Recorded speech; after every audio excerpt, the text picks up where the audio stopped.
అసలు మనిషివా పశువా అంటారు సుధీర్ రెడ్డిని.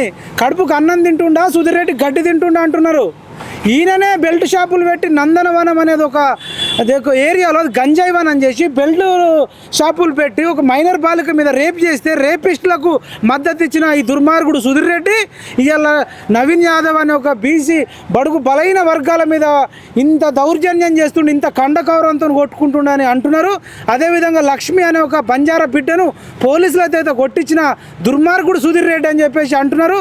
అనేక వాసవి అనే కన్స్ట్రక్షన్ విషయంలో అనేక ప్రభుత్వ భూములు కబ్జా చేయడంలో, చెరువులు కబ్జా చేయడంలో సుధీర్ రెడ్డి కీలక పాత్ర ఉందంటున్నాడు.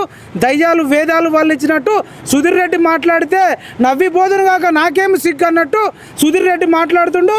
వచ్చే ఎన్నికల్లో ఎల్బీ నగర్లో బీసీల పవరు యాదవుల పవరు చూపిస్తారు బిడ్డ. నువ్వు మొత్తం ఇంటికాన్నే భజన వేసుకుంటా ఉండాల్సి వస్తుంది. కాలిగోటికి నవీన్ యాదవ్ కాలిగోటికి సుధీర్ రెడ్డి పనికిరాడు. 2000 మందికి పైగా గర్భిణీ స్త్రీలకు శ్రీమంతం చేసిన మహానుభావుడు నవీన్ యాదవ్. సుధీర్ రెడ్డి నీ జీవితంలో ఒక్క గర్భిణీ స్త్రీ కన్నా శ్రీమంతం చేసినవా? నువ్వు మనిషివేనా? అసలు కొన్ని వేల మందికి అన్నప్రాసన చేసిన నవీన్ యాదవ్ నువ్వు నీ జీవితంలో ఒక్కరికన్నా అన్నప్రాసన చేసినావా? సిగ్గుందా? నీకు మాట్లాడే హక్కుందా? నీ కంటికి కనబడతలేవా? కళ్ళు దొబ్బినాయా? కళ్ళల్లో సీసం పోసుకున్నావా? కంట్లో కారం పోసుకున్నావా? వేల మందికి శ్రీమంతం చేసింది, అన్నప్రాసన చేసింది, వేలాది మంది అబ్బాయిలకు నిరుద్యోగులకు కోచింగ్ మాట్లాడింది. నీ కళ్ళు దొబ్బినాయా? తెలియదా నీకు? కావాలని యాక్టింగ్ చేస్తున్నావా? మదం ఎక్కిందా? మస్తికి వచ్చినావా? కండ కావరమని అడుగుతున్నారు. ఒక వెలమదొర కేటీఆర్ అనేటోడు కళ్ళు దొబ్బినాయా నీకు? కేటీఆర్ కనబడతలేవా? వి ప్రకాష్ గారు మీరు బీసీల రాజ్యం రావాలి, బీసీలు ఉండాలంటారు. మరి వి ప్రకాష్ గారు నవీన్ యాదవ్ గారు 2000 మందికి పైగా గర్భిణీ స్త్రీలకు శ్రీమంతం చేసిన విషయం నీకు తెలియదా? శ్రీమంతం అంటే ఆషామాషి కాదు. మంచి చీర పెట్టి, పట్టు చీర పెట్టి, పండ్లు పెట్టి, 5-10 రకాల పండ్లు స్వీట్లు పెట్టి సన్మానం చేసి వాళ్ళని గౌరవించుకుంటే రేపు భవిష్యత్తులో పుట్టబోయే బిడ్డలు సమాజ సేవకులు కావాలని ఒక మంచి ఉద్దేశంతో ఈ దేశంలో ఎవడు చేయని తాటు నవీన్ యాదవ్ చేస్తే కనీసం అప్రిషియేట్ చేయాల్సిన వి ప్రకాష్ అప్రిషియేట్ చేయకుండా బీఆర్ఎస్ గెలుస్తుంది, కేటీఆర్ గెలుస్తాడు. అక్కడ నుంచి ఒక సైడ్ చౌదరి నిలబడ్డారు, ఇంకొక వైపు రెడ్డి నిలబడ్డారు. మరి మీరు బీసీ క్యాండిడేట్ అంటారు, వేలాది మందికి సాయం చేసిన కుటుంబానికి చేయకుండా ఇవాళ బీఆర్ఎస్లు ఉన్న బీసీలు కానీ బీజేపీలు ఉన్న బీసీలు కానీ ఖచ్చితంగా నవీన్ యాదవ్కు మీరు గెలిపిస్తేనే రేపు బీసీ వాదాలు ఇంకేమన్నా ముందుకు పోతాయి. ఇవాళ బీసీలకు న్యాయం జరగాలని అనేక మంది బీసీ నాయకులు ఉన్నారు.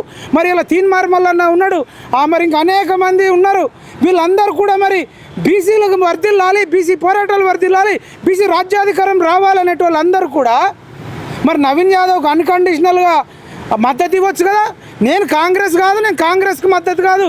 నవీన్ యాదవ్ చిన్న శ్రీశైలం యాదవ్ అన్న చేసిన మంచి పనులకు మేము మద్దతు ఇస్తున్నాం. 100కో 1,00,00,000కో ఒక్కడు ఉంటారు ఇలా ఫ్యామిలీ.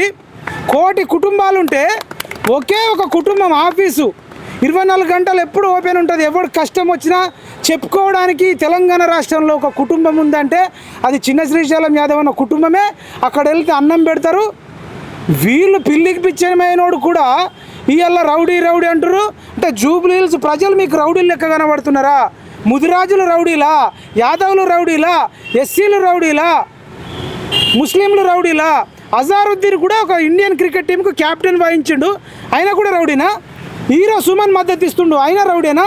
తలసాని శ్రీనివాస్ యాదవ్ వాళ్ళ అన్న కూతురుని ఇచ్చిండు. మరి ఆయన మీ బీఆర్ఎస్ పార్టీలోనే ఉన్నాడు, మరి ఆయన చేతుల మీదనే పెరిగిండు. మరి తలసాని శ్రీనివాస్ యాదవ్ గారు మరి మంచోడు అయితేనే కదా నవీన్ యాదవ్ వాళ్ళ అన్న కూతురుని ఇచ్చిండు. అంటే ఇంత చిన్న లాజిక్ ఎట్లా మిస్ అయ్యారు? మరి మీకు ఇష్టం లేకపోతే తలసాని శ్రీనివాస్ యాదవ్ గారు మీరు వండి మరి మా బీఆర్ఎస్లో వద్దని ఆయనకు చెప్పిర్రా? అంటే అటు తలసాని శ్రీనివాస్ యాదవ్ కావాలి, మళ్ళీ నవీన్ యాదవ్ మీద బట్టగాల్చి మీద పడేయాలి. మరి ఇలా ఫంక్షన్లకు అల్లు అర్జున్ వచ్చిండు, అల్లు అరవింద్ వచ్చిండు, చిరంజీవి వచ్చిండు, హీరో శ్రీకాంత్ వచ్చిండు, వీళ్ళందరూ కూడా రౌడీలేనా? మరి మోహన్ బాబు వచ్చిండు, సినిమా ఇండస్ట్రీ మొత్తం వచ్చింది. అంటే సినిమా ఇండస్ట్రీలో ఉన్న కార్మికులు, ఆర్టిస్టులు, నటులు మీరు ఆలోచించుకోవాలా. సినిమాలలో విలన్ క్యారెక్టర్ చేసే గబ్బర్ సింగ్లో విలన్ క్యారెక్టర్ చేసే వాళ్ళని కూడా నిజంగా విలన్ల లెక్క చిత్రీకరిస్తారు. వాళ్ళు సినిమాలలోనే విలన్లు కావచ్చు, కానీ నిజ జీవితంలో మంచి వాళ్ళు. అట్లాంటి వాళ్ళని పట్టుకొని సుధీర్ రెడ్డి నువ్వు రౌడీలు అంటున్నావంటే వచ్చే ఎన్నికల్లో బీఆర్ఎస్ను బొందబెట్టుడు ఖాయం. పోయే కాలం వచ్చినప్పుడు ఇట్లాంటి మాటలు వస్తాయి. జై జవాన్, జై కిసాన్, జై హింద్.